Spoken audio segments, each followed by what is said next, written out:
Welcome back. The 2014 World Cup in Brazil drew a massive audience and gained millions of new football followers here in the United States. One organization that's been trying to spread the sport is the U.S. Soccer Foundation. It's a leader in sports-based youth development and uses football as a vehicle for social change among low-income kids in urban areas. David Sutphen is one of the foundation's leaders, and he joins us here on America's Now. Welcome to the show. You're welcome. Why isn't football popular here in the United States like it is in other countries around the world? And do you think the World Cup in Brazil may have changed that? Well, I actually think soccer is more popular than people give it credit for, and I think there's a couple reasons for that.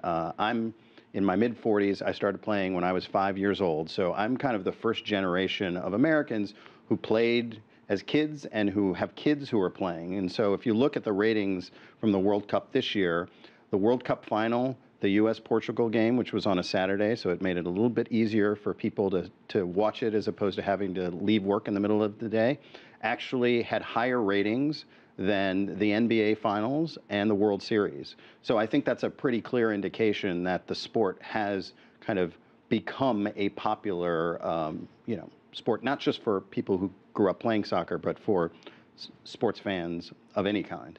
Well, tell us more about the U.S. Soccer Foundation. What have you seen? Sure. So the foundation actually was, it's our 20th anniversary this year. We were founded in 1994 after the U.S. hosted the World Cup.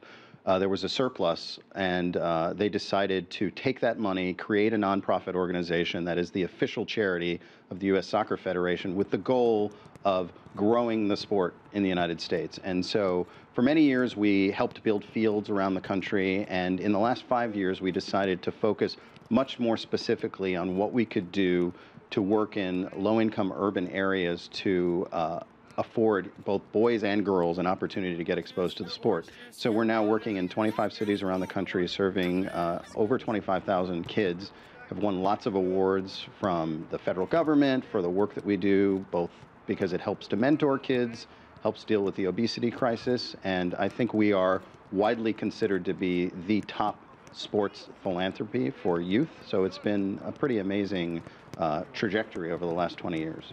Well, as you mentioned, you started playing soccer at a young age. Yeah. It seems like a lot of kids here in the United States start playing soccer, yeah. But then something happens as they get older into the teenage years. So what do you do to keep the sport's popularity growing as the child grows? Yeah, totally. Well, soccer still remains the most popular youth sport in the United States. And I think what's great about it is, as I said a couple minutes ago, both boys and girls can play. You also don't have to be 6'5" in order to play. And it's also a great sport to engage the increasingly diverse and, we have people from all around the world in the United States. And soccer obviously is a sport that wherever you're from in the world, you probably feel a connection to.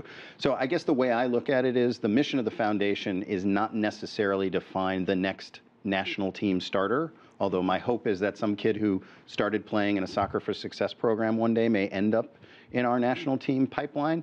But the reality is if you play soccer, even as a kid, the chances that when you get older and you're just flipping through the channels and the World Cup comes on, that you're going to tune into the game, I think that is part of what it means to grow the sport. How are your coaches addressing injuries, particularly head injuries? There has been a lot of talk about concussions. Right. There's even some discussion about that during the World Cup. Right.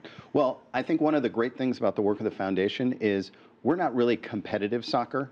Like, our goal is to afford kids between the ages of 5 and 12 a free after-school activity that allows them to learn how to play in groups, learn leadership skills, be mentored.